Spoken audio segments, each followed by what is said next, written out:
Je précise quand même qu'on aurait préféré que ce soit la direction au plus haut des étages, que ce soit les Américains qui se déplacent. Malheureusement, ils n'ont pas daigné venir pour faire cette deuxième annonce. Deuxième annonce un peu, bon, je vais vous expliquer le pourquoi du comment, mais c'est votre directeur qui vous a annoncé des choses. Donc le directeur, par la force des choses, a été, on va pas dire contraint, mais a été obligé de faire le job et d'annoncer cette chose. Ouais. Donc initialement, 26 personnes devaient rester sur le site, les deux BE, que ce soit ferroviaire et puis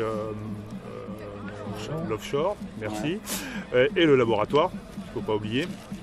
Et donc, retournement de situation hier, à 14 h, annonce aux salariés que sur les 15 pour l'offshore qui devaient rester, on passait à 59 et que les 11 du ferroviaire qui devaient rester, on passait à 14. Ce qui fait un total de 75 personnes qui resteraient sur le site pour une durée.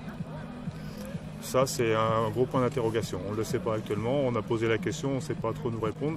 Alors, sachant que dans les entrées de commandes, qui depuis, on va dire, 4-5 ans, on n'a jamais vu ça. C'est le gros paradoxe pour l'offshore, je parle, pour l'activité offshore.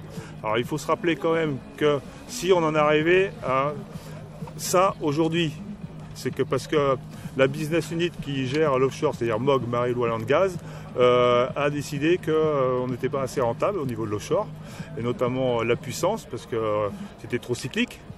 Et aujourd'hui, donc du coup, ils ont donné le bébé au ferroviaire, qui est une autre business unit, et qui a dit, bah non, nous du coup, on ne garde pas le Mans, donc du coup, tout le monde... partiellement tout le monde dehors, fermeture. Et au final, revirement de situation, aujourd'hui on nous annonce que par la force des choses et par aussi la pression forte des clients qui passent des commandes, on a multiplié par 4 par rapport au budget initial, qui était à un peu moins de 6 millions. Donc ça vous donne un peu la tendance. Le budget de quoi? Le budget de l'offshore.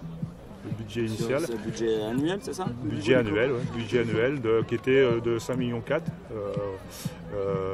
en octobre, parce que nous on fonctionne du 1er octobre au 30 septembre. Ouais. Donc il y a un budget qui est établi pendant l'été. Okay, et donc du coup là, ce qu'on nous a annoncé hier, la direction, c'est qu'on multiplie plus de 4 ce budget. Il a combien actuellement? On serait pas loin d'un atterrissage fin septembre à 26 millions. Sur l'offshore? Sur l'offshore, que sur la partie offshore. Je vous rappelle quand même que le motif de licenciement, c'est un motif économique. Donc maintenant, voilà, c'est un peu paradoxal, mais voilà où on en est. Donc je finis par rapport à ce que je disais, c'est que, on va dire, le méchant vilain canard, c'était l'offshore. Maintenant, on se retrouve avec les clients qui font pression et qui passent des commandes, et tant mieux. Mais on se retrouve...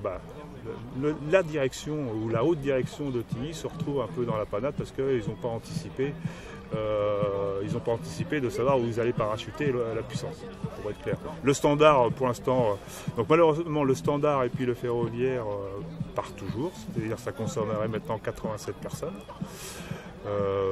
Mais nous, la CGT, nous avons pris acte déjà qu'ils avaient mis un genou à terre par rapport à la décision du 10 janvier et qu'avec les salariés maintenant on n'a rien à perdre.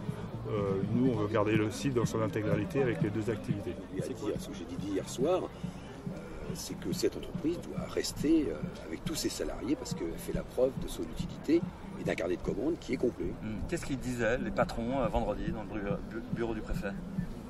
Il nous faisait nous faire pleurer. À un moment donné, je me suis demandé s'il ne fallait pas leur livrer un Kleenex, une palette de Kleenex. Non, je le dis parce que c'est assez... vous voyez, annoncer 141 suppressions d'emploi, c'est des salariés, d'ailleurs c'est des familles, c'est de la souffrance. Oui, on vous comprend, oui, on comprend bien, mais on essaie, nous, on ne veut pas comprendre. C'est que c'est incompréhensible leur positionnement. Et voilà, et donc on voit bien que...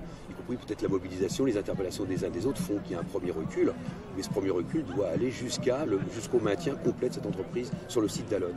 Je pense qu'ils n'ont pas mesuré complètement les conséquences de en gros, de la fermeture du site avec la délocalisation en Pologne et aux États-Unis, et qu'il y a des commandes, ils ont des clients, et qu'ils n'avaient pas les capacités dans les autres sites de pouvoir les produire tout simplement. Donc lorsque dès le début le comité d'entreprise, le syndicat CGT, les salariés ont dit on a de la compétence qui est ici, qui n'est pas forcément ailleurs, c'est une réalité. D'ailleurs les patrons ici et ailleurs feraient mieux de plus écouter les salariés et leurs représentants parce que c'est eux qui font le travail au quotidien, donc ils savent ce qui est efficace ou pas efficace.